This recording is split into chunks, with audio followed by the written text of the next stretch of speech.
Rumah di danau, kisah Ende dan Putri Maeve yang terkena kutukan. Di tengah dataran hijau Irlandia yang luas, tersembunyi sebuah danau misterius yang dikenal dengan nama Launa Es Alta, atau Danau Cerita. Di danau itu, berdiri sebuah rumah tua yang tampak melayang di atas air. Konon, rumah itu dihuni oleh roh-roh penunggu dan menyimpan rahasia kuno. Namun, sedikit yang tahu bahwa di sana tinggal seorang putri cantik bernama Maeve, yang terkutuk menjadi seekor angsa oleh ibu tirinya yang jahat. Putri Maeve adalah anak raja dari kerajaan yang makmur. Setelah kematian ibunya, raja menikah lagi dengan seorang wanita berhati gelap yang menguasai ilmu sihir. Ibu tiri Maeve iri pada kecantikan dan kebaikan hati sang putri, hingga ia merapal mantra hitam yang mengubah Maeve menjadi seekor angsa putih. Kutukan itu mengurungnya di rumah di tengah danau. Hanya bisa menjadi manusia kembali saat bulan purnama bersinar. Suatu hari,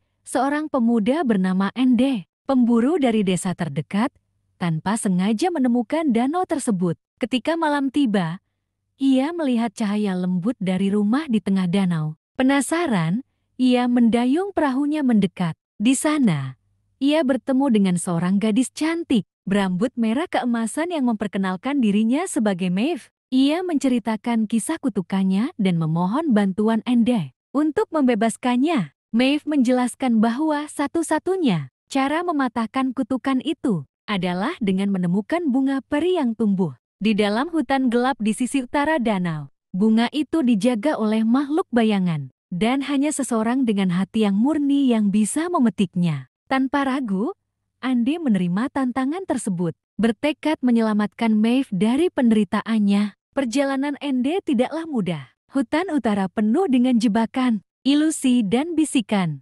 Makhluk-makhluk gaib yang berusaha menyesatkannya. Namun, dengan keberanian dan ketulusan hatinya, ia mampu melawan semua rintangan. Akhirnya, ia menemukan bunga peri yang berpendar lembut di kegelapan. Saat tangannya menyentuh kelopak bunga itu, cahaya terang menyelimuti sekelilingnya, menandakan bahwa ia telah berhasil. Dengan bunga peri di tangannya, Ende kembali ke danau. Ketika bulan purnama mencapai puncaknya, ia menyerahkan bunga itu kepada Maeve yang saat itu kembali dalam wujud manusianya. Cahaya bunga itu menyelimuti Maeve, memutuskan mantra sihir dan mengembalikannya sepenuhnya menjadi manusia. Sayap putihnya memudar, berganti dengan gaun sutra berwarna perak. Namun, sihir jahat ibu tirinya tak ingin menyerah begitu saja. Awan gelap berkumpul di atas danau, dan dari bayang-bayang muncul sang ibu tiri dalam wujud penyihir menakutkan. Dengan kekuatan bunga peri,